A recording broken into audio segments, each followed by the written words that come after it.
At LV, our car insurance comes from the heart. That's why we've just launched our new multi-car cover.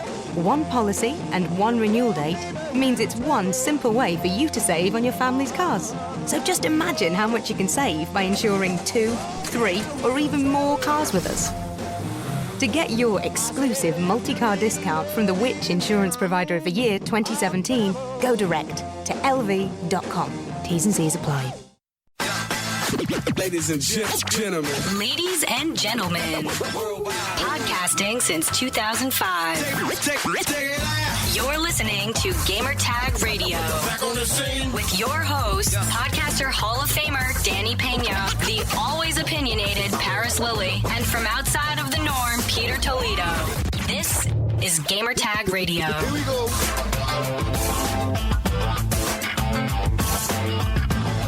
Welcome to Gamertag Radio, episode 706. He's your host, Danny, and with me we have the whole Gamertag Radio crew. We have P in the house. Pete. What up? What's going on, man? It's a good day.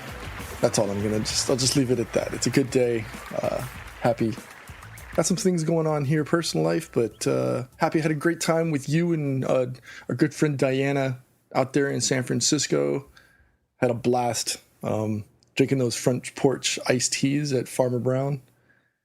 Good stuff, man. Good stuff. Good seeing you. Yeah, man. That was a lot of fun with her. Mm-hmm.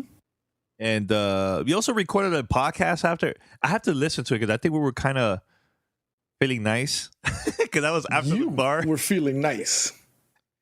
Yeah, I was happy, man. I was happy. I'm like, hey, man. You know, the only person that we missed was Paris. Mm-hmm. And I wish he was there, man. We'd have been, talking and chilling and just vibing, man. It was a great time, man. But Agreed. Speaking of Paris, he's also here. Paris, what's up, man? Hey, good morning, everybody. Good morning, people listening and watching via Twitch. Yeah, man. How's everything with you, Paris? I'm great. How are you, gentlemen? Good, man. Good. I love it when he does that, and it just it's like so random too. Now, I had a weird experience yesterday coming back from San Francisco. Okay. We were about to take off, and I was like, man, I'm probably gonna sleep, and I was about to sleep, and then the pilot out of nowhere, he just hit the brakes fast too. And it shocked everybody right inside. And then I noticed there was smoke inside of the plane. And I was freaking out. I was like, yo, what the hell's going on? And he was telling us, everybody calm down. We're trying to figure out what's going on. And they even warned us, like, look, if it gets really bad, we're going to evacuate. Just leave everything behind. And I was like, yo, I've never experienced this before, man. What the hell's going on here, man? But good thing we all were safe. We got out and we all got new flights and everything, man. So that flight got canceled. But yeah, that was weird. Super weird. But besides that, everything was good, man. I got here around 9 p.m. last night. Mm-hmm. And I know, Pete, you were watching TV, on YouTube and everything. I was using YouTube also before for like an hour. I was watching the Nintendo World Championship that happened yesterday live in New York City. That was a lot of fun, dude. Oh, my God. And the last game that they had as a surprise for everybody to compete was Mario Odyssey. It was like two levels, and then the last one, the third level was they had to compete against the boss. Whoever beat the boss first. So they had to figure everything out with puzzles and everything. Man, it was so cool, man. Levels that nobody's seen before. So I was very, very excited. I'm really pumped for that game, man. After seeing that, I was like, oh, I'm so pumped now, man. Even more. But yeah, anything else, guys, before we go to the topics? So since I wasn't watching the Nintendo Championships, what is that for people like myself who are not Nintendo aficionados? Is it essentially a competition playing Nintendo games, but they don't know what game they're going to play? Yeah, so you compete. So what they did early this year, they had to compete in different retail stores like Best Buy. And the top players, they picked them to take it to the tournament in New York City. And they used to do this back in in the 90s and stuff. I don't know if you've seen the movie The Wizard. It's kind of like that, similar. So they will play different type of Nintendo games, but they don't know what it is. So they were doing that the whole time. And even, let's say, let's say you're part of the loser bracket, you also have to play random games. So it could be Mario Kart, it could be even games from like the 80s, it could be games from the 90s, current games. It's totally random. And then at the end, they announced they also had the Super Mario Maker. They had to compete with that. So Nintendo created like a special level, and they had to figure out how to get out of there. And whoever was like the first person to get to like a certain area, they win. They played also the new Metro game. They played Tetris, and it was cool because it was like people from all ages, young and old. And even Bailey Bailey the wrestler, she was competing, but man, she did horrible. She did pretty bad. But overall, it was a really good experience, man. It was really awesome, man. Shout out to Andrea Renee. She was hosting the event too, and I was like, man, I gave her mad props, man. She was like, man, this is like a dream come true. You know, as a kid, I always wanted to host an event for Nintendo, and that was like her big event for her, man. So that was cool. So yeah, then at the end they had to play Super Mario Odyssey at the end, and that was like the only unreleased game, right, from the whole event. So yeah, it was cool. Cool. Send us your feedback or questions. Give us a call at 786-273-7GTR. Email us at fanmail@gamertagradio.com or leave a message on speakpipe.com/gamertagradio. So let's talk about this. One of the first topics that I really want to talk about with you guys is pay to win in a lot of games now. They've been adding microtransactions like crazy now recently, with Destiny, with Shadow of War, with Forza, and other games. Even they saying that we might see that with Star Wars Battlefront 2. What are your thoughts about that, man? The whole pay to win. That thing is like, it's getting out of hand. I can understand with the whole free mobile games, but games is like $59.99, and they also adding that in there. Your thoughts? It's something that it's inevitable. Unfortunately, I think it's going to be the way that the gaming industry goes moving forward. It's a method for them to raise capital, whether it be for internal development or for projects that they're working on. Take, for example, Destiny. Initially, the Eververse concept was supposed to be, for them to use the money gleaned for cosmetic items alone, just to push internal development of whether it be like Sparrow Racing League, etc. But now that Eververse essentially gives you things that could potentially modify the outcome of whether you're, and since I'm not 100% in the verse, Paris, please correct me if I'm wrong. I know you will. I don't know if mods and stuff like that you get from Eververse are effective when you're doing Iron Banner. I don't think they would be effective during regular PvP, but Iron Banner, since all those mods and weapons actually take effect, like your light level, etc. I can see it happening. I'll be the first one to raise my hand and be the one that's that admits it. I've been the wallet warrior in the past. I've got friends who have done it on Warframe. I did it on Ghost Recon Wildlands. But I never saw it. I never saw what I was doing affect the outcome of multiplayer. And I don't know if that makes a difference. I did it on, like I said, on Wildlands. I had the best sniper in the game, 5 minutes into the game, launching, because, just from me personally, I got the game for free from Ubisoft and I was going to spend the money anyways. So I figured, you know what, let me just give back to Ubisoft and give them the money, in the form of downloadable content or additional weapon packs or attachments and things like that. That was my personal belief into that. Did it make my game easier? Probably, because I was, running around with weapons that I shouldn't have been running around with at the beginning of the game. Mm-hmm. So I'm on both sides of the fence on that. I can see where people would be upset that. I could see how people would be upset that, having access or getting things in the game that could potentially either speed up or alter the outcome of the game, because I shouldn't have the best sniper in the game at the beginning of the game, like in level 1, when I'm first getting to the place that I'm supposed to be. Was it the best decision? Probably not, because it probably changed or altered my ultimate view of the game. But I still, I liked it. I don't really 100% see a problem with it. Now, if I'm playing a game that's purely multiplayer by design, and I'm able to do that and advance at a much higher clip, like for example, I'm able to either level up or prestige in Call of Duty. If they were to do that, I could see that, but it's the natural order of games and the way I think things are going. Even though with as much money that the gaming industry is making, it is a business, and I think they're always going to go towards where the money is.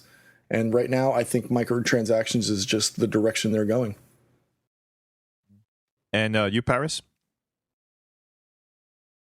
I mean, like he's saying, it's a business. It is what it is at this point. And I would not call this full on pay to win, because the majority, like Shadow of War as an example, it's just speeding up your progress if you so choose. But I mean, there's no multiplayer in it that's giving you any kind of competitive advantage. Reading one of the links that you sent me about Star Wars Battlefront 2 currently in the beta, it is looking like it could lean towards that way. If there aren't some checks and balances put in. I know we had that concern with Halo 5 at one point. I know Forza 5 had that issue at one point. And I know Forza 7 obviously has some microtransactions in it as well. Pete was actually incorrect on Destiny. I mean, Eververse isn't giving you any type of competitive advantage. I mean, even with the mods don't give you any advantage going into PvP or anything. So it's not really an issue. And matter of fact, Iron Banner doesn't even have power, doesn't even matter in Iron Banner anymore currently with Destiny 2. But I mean, it's one of those things where these publishers are going to push it right to the edge when it comes to these microtransaction things. They're going to get as close as they possibly can to it not being an advantage before it actually is an advantage, because again, it's a business. They want people, and you got to think microtransactions and things are catered towards an audience that isn't going to be hardcore playing the game, 4 or 5 hours a day. They have a limited amount of time, and they're going to take anything that's going to speed up their progress. They're going to take advantage of it, because so they can get closer to the end of the game, in the amount of time that they have. And that's really what all these microtransactions are truly catered towards, that audience. And unfortunately, it's just I don't even say it's a necessary evil, but it's just part of the business model now. And whether we like it or not, they're not going to go away anytime soon. And the reason they're not going to go away anytime soon is because people are buying them. If people weren't buying them, they'd go away.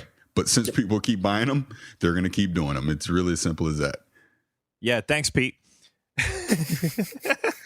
No, but what I'm saying is I don't have an issue with this, right? The thing that I do have an issue is if it's optional, like, hey, look, you don't need this, that's fine. But if it's something that they're kind of forcing you, the way how they design the game to make it even really difficult, that you don't even have no other choice and to buy this for you to go farther in the game, that's when I have an issue. Or when they add that in multiplayer and people also take advantage of like the type of weapons that they have based on the stuff that they purchase. To me, that's unfair for those that pay $60 and they don't want to pay for that. But somebody that paid the retail game and also added more money to get better weapons, they have the advantage. I don't like that. So if it's optional and they're not forcing you, then I'm okay with it. So the thing that stands out to me is a game like, and I want to say it's not, maybe I think it was Star Wars: The Old Republic. It was the PC. It was the PC MMORPG from Star Wars. Yes. So, and I know this from personal experience, not from me, but from my son who played it for a long time. If you played it on the base level of the game, you didn't pay for your experience. You didn't pay the monthly charge. I think it was like $9 or $8 a month. You progressed at a specific experience clip. If you paid monthly, you essentially got a full-time like 3-5x multiplier on experience, and you were able to level up quicker. Does that count as microtransaction slash wallet warrioring your way through a game, because at that point it's a subscription model game. People know it going into it, knowing that you can play the game for free, but just know that you're going to get clipped at the rate that you can level up in the game. But if you want to pay $8 a month, you get subscriptions to the game, then at that point you can level up at a much quicker clip. Does that fit the same microtransaction model? Do you still feel negatively about, something like that, because you're still paying your way towards success in the game, but it's not a micro, huh? You mentioned free, so you can play the game for free. That's what I'm saying. Yeah. You can play the game for free. You don't even have to spend money to buy the game. You can get the game for free and you can play it, but you're just going to level up at a much slower clip, like at 0.5%. 50% the rate of normal XP. But then when you have a subscription, you're ranking up a hell of a lot quicker than you normally would. See, again, I don't have an issue because the game is free. So they have to make it in a way for them to also, the developers and publishers, to make money out of it. Okay. So they have to add those things. That makes sense. I'm talking about games that $59.99 at the store, you go buy it, and then all you see is microtransactions everywhere in the game. I'm talking about those type of games. The free ones, I don't have an issue with that. They need to make money. It's free. So how are they going to make their income without that? So, anything else? No, I just okay. I'm like ambivalent about the whole thing, right? Like I can see both sides of it, so I don't get like triggered by it. And again, like I said, I've been guilty as charged, so I don't have a leg to stand. I can't jump on the soapbox and say no to microtransactions because I've been there. Well, let's talk about this game that Paris is really excited about. Wolfenstein 2. This is coming out very soon now for the PlayStation, Xbox, and PC. And also in the future, Nintendo Switch. Paris, have you seen the latest ad for Wolfenstein 2? Yes, I have seen it. Your thoughts? Because I'm very curious to know what you think about it. I'm fine with it because Nazis. I don't give about Nazis, so yeah, I'm all for it. I'll say this though: shout out to Waypoint Radio, Austin Walker, Patrick Klepek, and those guys, because I was listening to their podcast from late last week, and they actually have been doing a replay of Wolfenstein: The New Order, and I think Patrick Klepek, it was actually his first time ever playing it, and I think it was like a 2-hour podcast or something. I want to listen to the whole thing, but just hearing them talk about the game and just the message and everything that that game was trying to convey. I think it was 2012, 2013 that game came out, and putting it to where we are now and knowing that the sequel's about to come out with Nazis and everything makes me want to go back and play The New Order as well, especially and then go play Wolfenstein 2. I definitely, people have the time, I would say go check out that episode. But yeah, man, screw Nazis. I don't, honestly, and this is just me being honest and not turn this political again. Anyone that's sympathizing with, don't talk bad about Nazis and trying to justify what they were doing and all that, I mean, they can kiss my tuchus. I'm glad that Bethesda is taking this stand with it and actually saying, let's get Nazis the F out of America. Did they realize we were going to be having this movement and things that have been happening in Charlottesville here in 2017 when they started making Wolfenstein 2? No, but it's reality. It's what's happening. Wolfenstein 2, has Nazis in it. They've invaded America. BJ's getting them the F out of America. I'm all for it. Cool. And you read that interview that they had with a game industry had with P. Hines about because he said that it's disturbing that Wolfenstein can be considered as a controversial political statement. How's that controversial? It's the freaking truth. Yeah, what they're saying, man. Yeah, sorry, I'm not going to defend the rights of Nazis.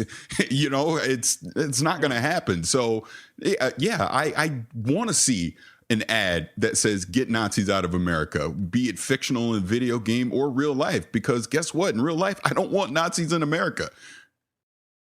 Yeah, very true. Pete, the conversation we were having before we recorded, you want to talk about that real quick? Pete, you're even there? Sorry, I was muted because I didn't want to talk over Paris. All right. I 100% agree and stand behind, exactly what Paris was talking about. This isn't the first time we're seeing this, folks. This is Wolfenstein 2. They did the same thing in Wolfenstein 1, so it's no different. Unfortunately, it hits closer to home because of the current political climate here in the United States. The way video games have become in 2015 through today, through 2017, where video games in general as an entertainment medium have become the new version of how propaganda and whatnot was pushed out back in the 50s, 60s, and 70s, where you saw the people handing out flyers, posted boards on light poles and stuff. This is the new medium. I think it's a coincidence, like Peter Hines says in the interview, that it's starting to fit the current rhetoric of today's society. And me personally, I'm 100% in agreement, like with what Paris said, Nazis. It's the way that society and the way that we portray the news and get our information out to the public. I'm glad that we're able to now utilize video games as a way to push agendas, whether they're on the left or on the right, whether they're midstream, whether you agree with them or disagree with them. That's part of what this country was set upon, which was the right for free speech. And if you want to get that speech out in the form of a podcast, in the form of a video editorial, in the form of a video game or a TV show or a movie, that's what the concept of free speech is all about. And if unfortunately this is fitting the current state of how the United States is, sorry folks, it is what it is, and deal with it. So congrats to Pete Hines. I'm glad that they're able to push this message out. If the game loses, fans or whatnot as a result because people's viewpoints don't agree with the video game, it is what it is, but it's your choice. Same with us being able to have a platform to speak on here on the show. If it's counter to what people say or believe, that's something that we as a group have to deal with. But I'm pretty sure that I can say this for Paris and or Danny, but if we're going to lose a viewer or two or a listener or two because because of our stance and the way we feel about this subject, we'll be okay too.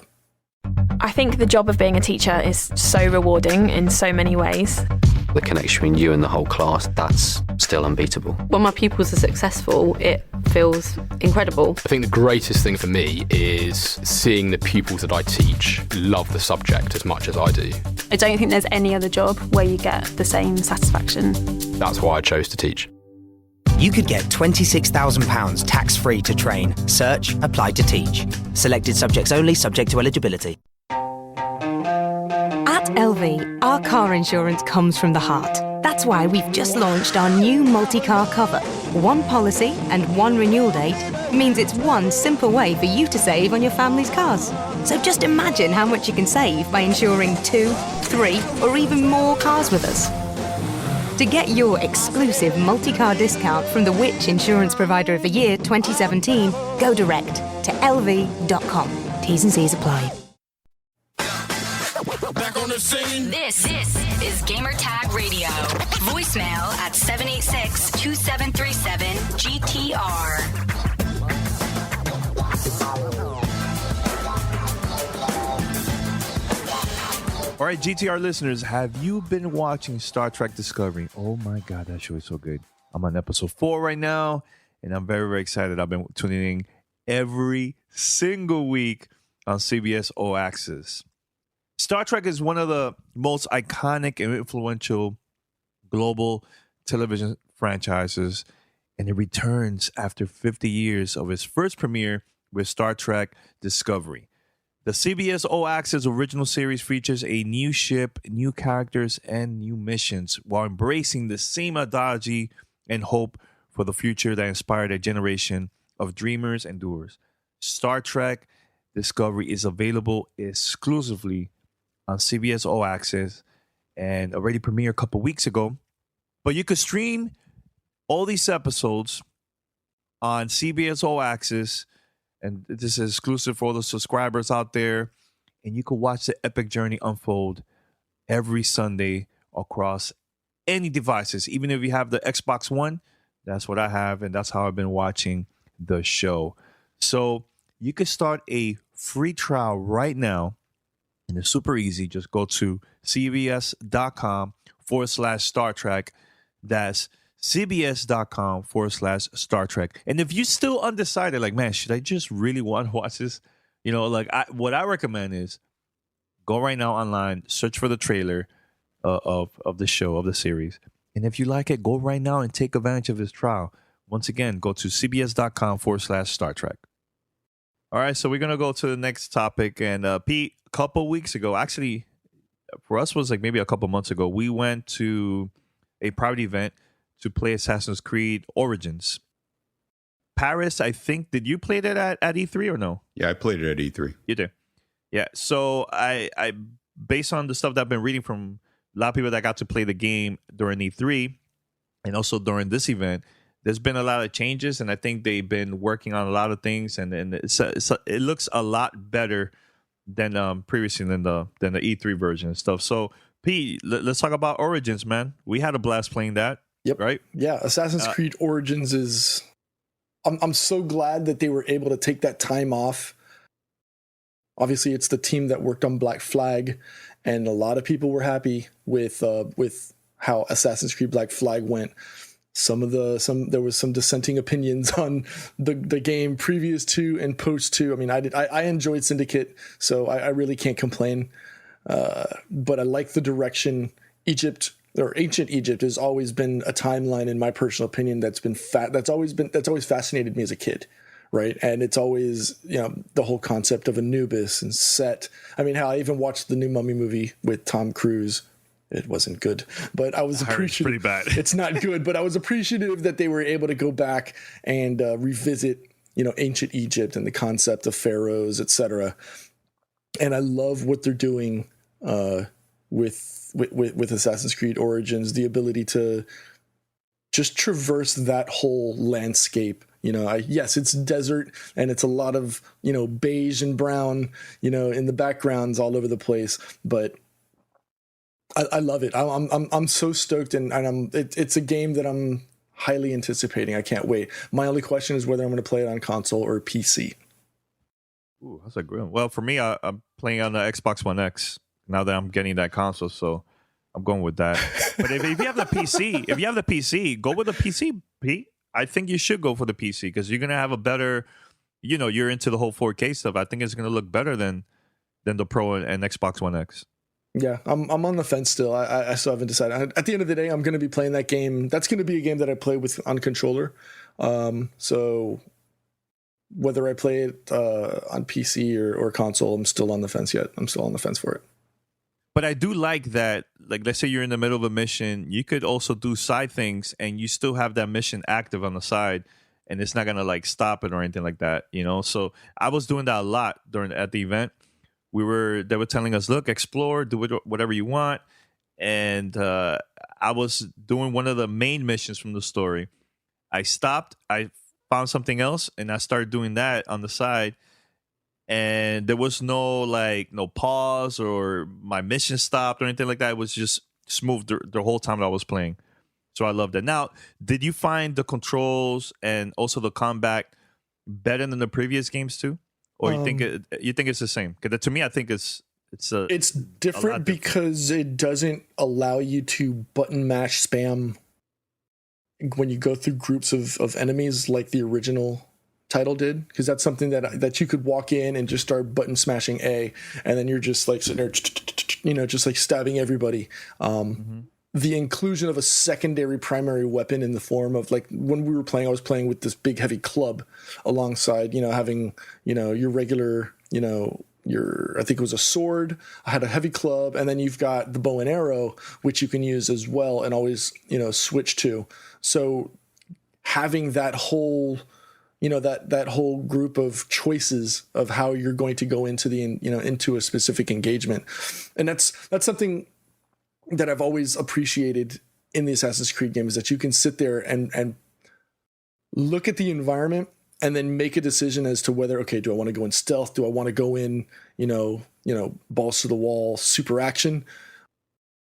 This game gives you more choices to be able to enjoy that, whether you want to go in and just snipe with arrows, just understand that you're going to run out of arrows eventually.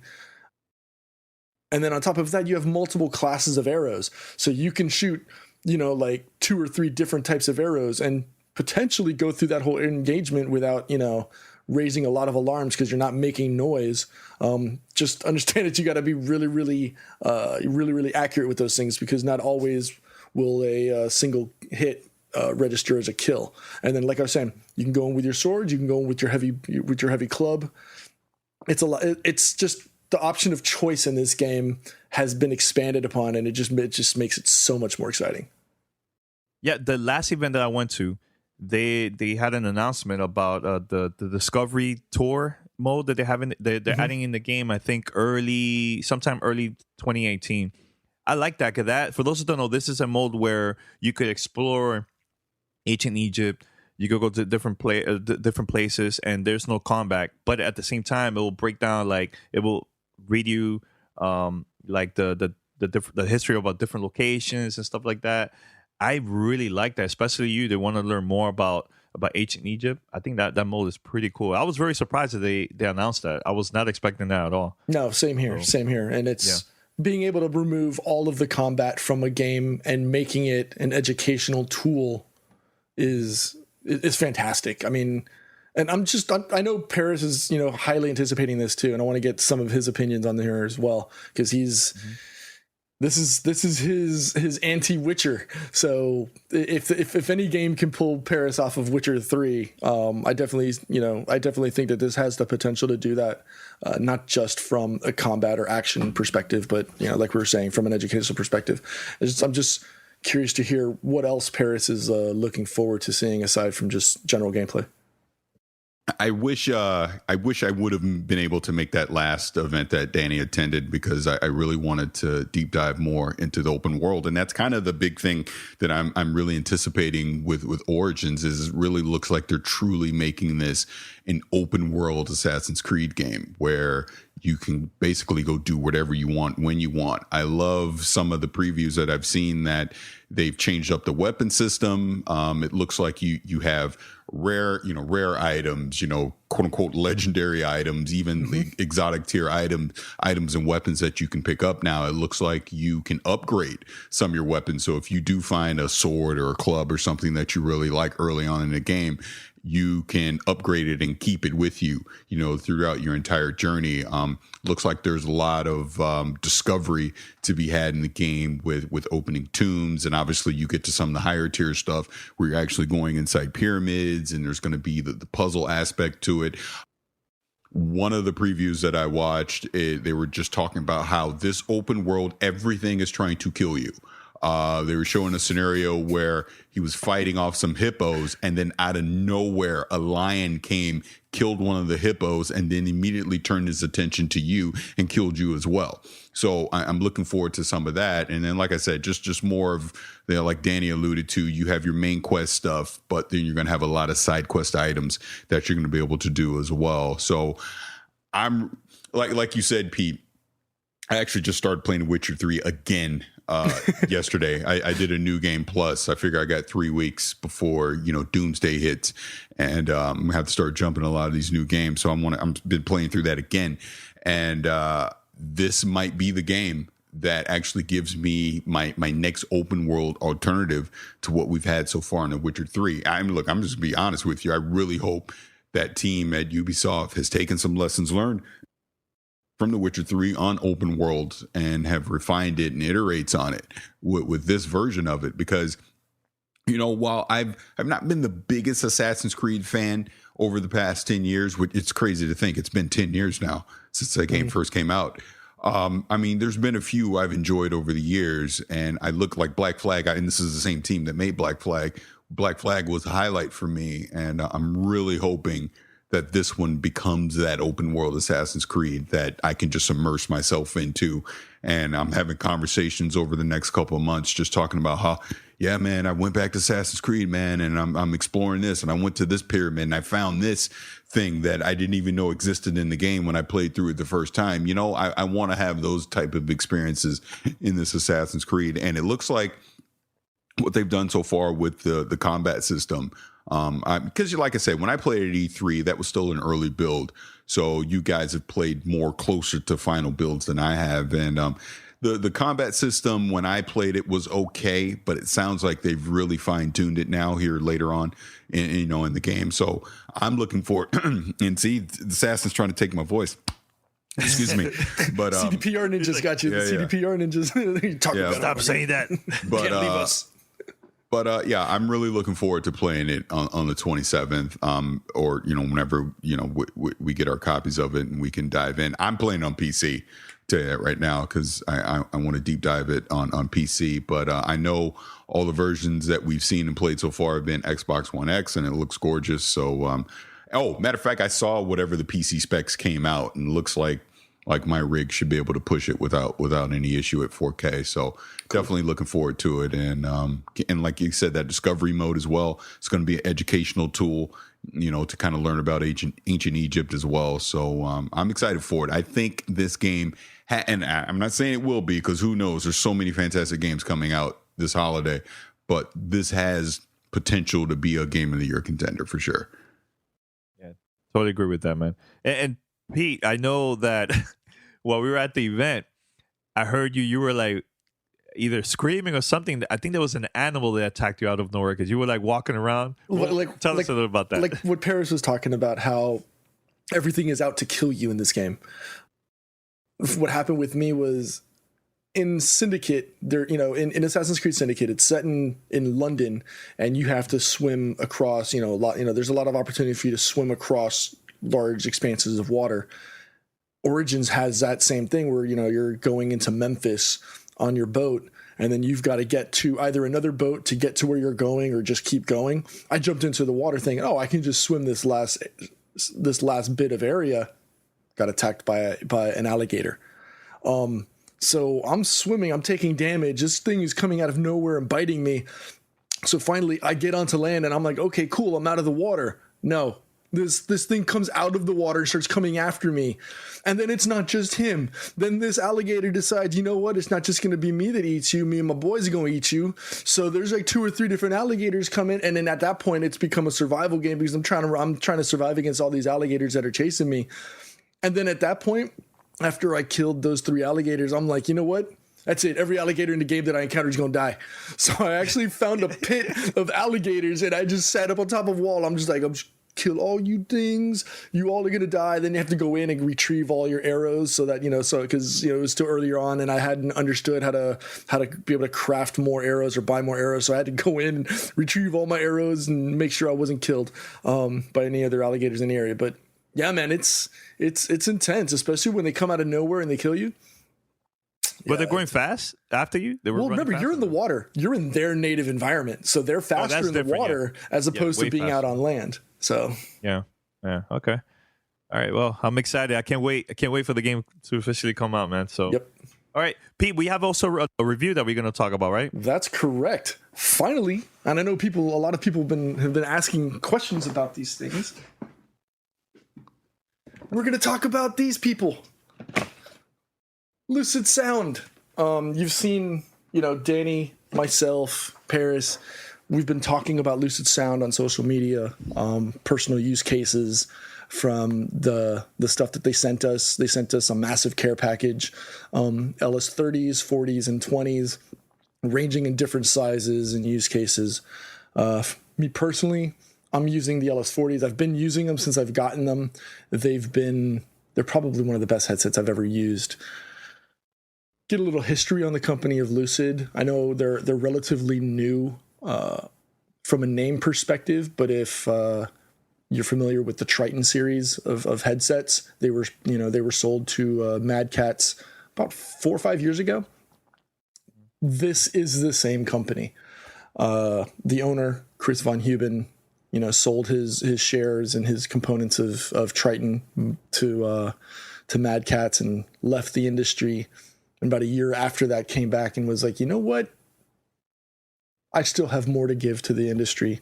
And he jumped into the game, decided he's going to go back in, and he created the LS40 or the LS series of gaming headsets.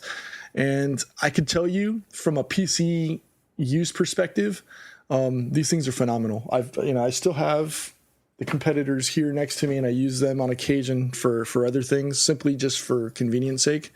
But these are some of the most comfortable, best sounding headsets I've used in a long, long time. And I'm not saying that just because they sent me the care package. I have other options that I could always go to. But I can comfortably say that these are one of the best gaming headsets I've used in my history of gaming, whether it was going from Tritons to Astros to off brands. I've reviewed off brands in the past. These just work every single time. And some of the features that make this thing amazing is Dolby 7.1. If you don't have Dolby 7.1, you can, and you're playing on PC, for example, which is what I'm doing, you can do spatial sound, which is Windows Sonic for headphones, and it emulates Dolby in your headset. One of the cool features about this is that I can adjust the audio coming in from, just general game on this ear cup, just rotating it left or right. If I want to mute the game sound, I can just tap the ear cup. If I'm talking to someone, because this does have a microphone port, I can plug it in and I can chat with people. But let's say like Duke at Paris's house decides he wants to eat Paris's microphone.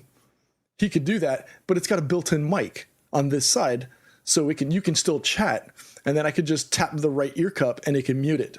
Those little things like that you don't really, little things like that they thought about in case, your dog chews your microphone. You can still use these headsets while you get them replaced.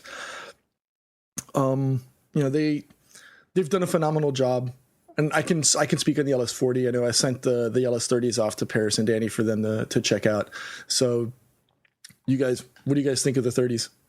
The 30s, I think, is really good, man. I actually also have the 20s. I have that too, because I've been traveling a lot, so I've been using those headsets while playing the Nintendo Switch and stuff. So the part that you said, Pete, that they also have a mic built in, I didn't know about that at all until you mentioned that to me the other day. I was like, oh, really? Oh, snap. Okay. So yeah, it's really good, really comfortable. I prefer the smaller one for me personally, because I think the bigger one is like a little bit too big for me, man. Way too big. But I like it a lot, man. And the sound quality is really, really good, man. Great bass, great everything, man. Just love it, man. And especially when I will play online on Xbox Live, a lot of people are saying that my voice sounded really, really clear too. Because I asked them, hey, how's the quality? Is it too echoey or what? Because that's the problem with a lot of headsets. You put them on, and I think their mic sometimes is like a little bit too sensitive. They'll pick up everything, including the sound of your headset, which I hate that when companies do that, man. When it's like way too sensitive. But I think this one was like really good for me, man. So, Paris, what about you, man? Oh no, I love the LS30s that I've been using. One feature that you guys haven't talked about too much yet is like the last few times I've been traveling, like when I've been going to Seattle, different events and stuff. I've taken these on the plane with me because they have that passive mode where you can just plug in your 3.5 millimeter cord like directly into your iPhone or whatever and listen to music. And they're fashionable. Like I said, I'm just walking it through the airport like I'm in the NBA or something, and they got the camera on me as I'm walking in the locker room or something. You know what I mean? I think they're great. They've become my daily driver on my PlayStation 4. Like when I'm playing Destiny or something like that. Sound reproduction has been fantastic. Like you said, mic wise, people can hear me clear and concise. There's been no issues there. And then, like Pete brought up as well, you have the plug-in mic, but if you remove that, it also has a secondary mic as well. And I think it's so simple in nature, but one of the most innovative things that they put into these headset is the controls. Like you said, on the left side, I can control my game volume. On the right side, I can control my chat volume. And, you just press in to mute either one on the left or the right. And as simple as that may sound, more companies need to start doing that. So I expect to see a lot of copycats when it comes to that, because it's just so simple and intuitive to be able to do that now with these. Like I said, I have the LS30s, so they don't have, and I believe it's DTS audio. It's not Dolby that the LS40s have, because you said Dolby, Pete. I thought it was DTS. Yeah, you're right. Apologies. Yeah, it's DTS, correct. Yeah, which I don't have on the LS30s, but I don't seem to be missing. I don't miss it at all, when I'm playing on the PS4 and I'm playing a game. Sound reproduction seems to be great. I'm hearing, footsteps coming around the corner, things like that, because it's doing like 3D surround. I am curious to see, like, as I know they're coming out with the LS35s, and obviously you got the LS40s right now. I'd be curious to see the difference in sound quality with those. But if I had to recommend anyone, the LS30s, I'd do it in a heartbeat, because I love them. I don't see a reason to not use them. And the fact that they're wireless as well is big, because I may or may not have been using a competitive brand on the PS4 that I may or may not have bitched about plenty of times on this podcast. And, I've completely shelved them and put that away at this point. Like I said, I'm just using the LS30s, on the PS4. I've not tried it on the PC. I use the headsets that I have on right now when I play on the PC, but I should do that as well, just to see if I can tell a sound difference or whatever. But as a console gamer, I 100% recommend the LS30s. And like I said, the fact that it has that passive mode, so you can just take them on the go as well, fantastic. And the LS20s, my son has been using when he plays on the PS4. He just plugs it directly into the controller. Works just fine. He loves them too. Yeah. You tried it on the Nintendo Switch, Paris, or no? It sounds great on the Nintendo Switch. I've been using the LS. I guess I should say that. Yeah, I've been using the LS30s just in passive mode. I just plug them right into the Switch, and it's been fine. Cool. One of the things that we forgot to mention as well was they just work when you connect. There's not a lot of configuration things. Actually, I remember talking with the engineers and with Chris at LucidSound about this when we met them at E3. They worked with Microsoft when they developed their LS series of headsets, so that when you turn on the headset, there's no you have to sync. No, it just connects and it works the first time. So it's one of the few that actually worked with the console makers, so that when you go to turn on your headset and you go to connect them, they just connect. There's no, you don't have to go into a settings mode and try to configure whether it's going to be, direct in or, DTS or etc. They just natively connect using the same connection method internally. So there's nothing done on the consumer side to have to get it to work. Now, my question to you, Pete, you wear glasses. How is it comfortable once you put that on with your glasses on? I don't have a lot of issues with them. My glasses, and I'm still a relatively noob to wearing glasses in real life. This is just something that's happened over the last 3 or 4 months. But with these, while there's not a notch on there or anything, they fit over my ears, and they don't put any pressure really on here. And I wear these when I'm playing long form play sessions, whether it be Let's Plays on. Last week you saw me on Forza, Cuphead, and on Unusual, as everybody knows, PUBG lately. They're on, and I don't really have a lot of complaint. They are a little heavier than normal headsets. But that's just because of the build quality on there. This is all like metal, like the ear cups on the outside and everything. That's all machined metal. So yes, there is some girth to it, and obviously because they're wireless, they've got to carry batteries inside and stuff like that. But I mean, in comparison to the other brands, this is probably about the same weight. I haven't really sat there and compared the weight scales of the competitors to these, but they're about the same weight as a normal competitor's wireless headsets. And I mean, they're comfortable. You can bend them because they're, that's just the way that they're fashioned. It's not causing anything. It does the whole rotate, like what people people do to rest them on their shoulders when they're off use. But yeah, man, they're great. I like them. For more information about the company, if people want to order some headsets or they want to check it out, you can go to website? Amazon. You can go to Amazon.com and you can order them from there. I tried going to look and see if they had them at Best Buy, but they're sold out. They're no longer in stock. So go to LucidSound.com. That's LUCID sound.com.